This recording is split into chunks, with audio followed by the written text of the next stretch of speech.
哦，过敏性咳嗽哈，跟感染性咳嗽一般来讲比较少在门诊会特别这样子去分呐。但是说，如果以这样字面上来解释哈，我们现在讲过敏性咳嗽，过敏性咳嗽哈，像是病人如果有一些过敏性鼻炎的话，常常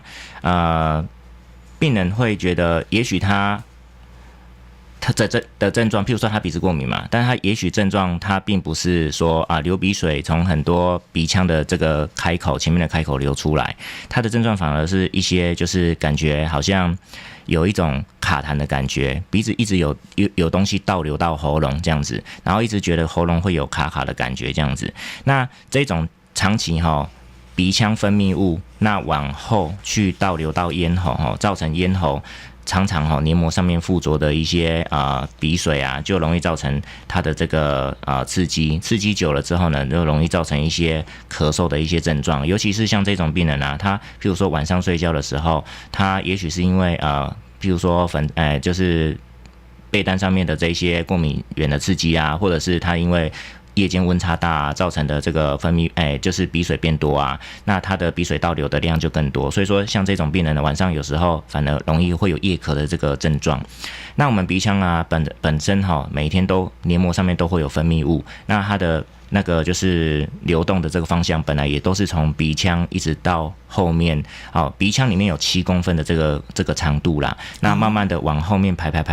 到我们的这个鼻腔的最后面叫鼻咽，然后在一个转角再慢慢往下面到咽喉。那这些鼻水呢，到咽喉之后呢，再被我们一吞到这个食道里面然后就是到胃部去慢慢的去消化这样子。这是正常的生理功能。可是今天如果你鼻子发炎的话呢，它分泌物就会变多。那变多的话呢，一般来讲，你只是生理的这个慢慢的排除，它的功用是要把这个鼻腔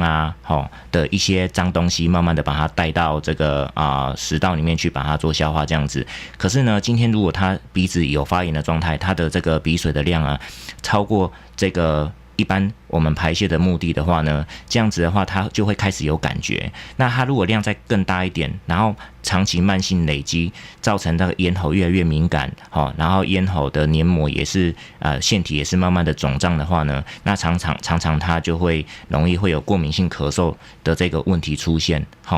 那另外一个感染性咳嗽，一般来讲，以鼻子来讲可能大部分都是指这个鼻窦炎啦。是鼻窦炎有一种的这个情况是这个一般来讲，鼻窦炎的话，我们在门诊用内视镜检查会看到说，我们鼻腔就是2个洞嘛，2个洞里面是2个空间啊。可是那2个空间呢，基本上都是鼻窦大概是对鼻窦的开口。所谓的鼻窦就是说，像我们的脸啊，骨头里面是空的。那它的目的就是要减少我们整个头部的这个重量。那这个空间呢，基本上它要挖空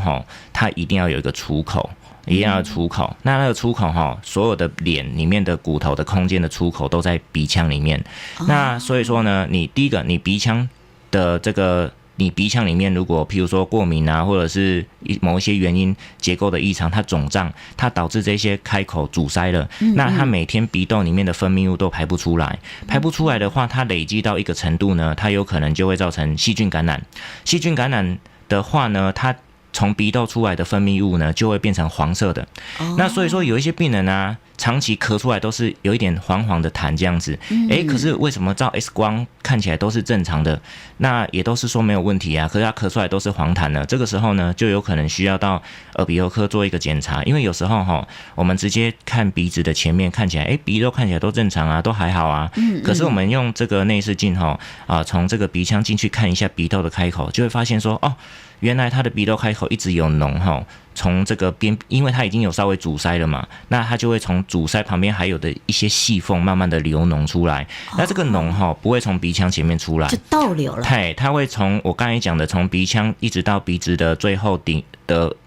的那个位置，大概7公分嘛，它就会一直往后倒流，然后到咽喉一样啊。你刺激咽喉，就是敏感不舒服，它咳出来就会是有点类似黄痰的这个症状。那这个如果超过3个月的话呢，就是叫做慢性鼻窦炎。慢性鼻窦炎。那所以说感染性咳嗽一般来讲，一部分是属于这个，另外一部分就是真的肺部感染啊，肺部感染啊，咳出来是黄痰啊，像是肺炎啊、支气管肺炎这一些，这就是大家比较熟知的了。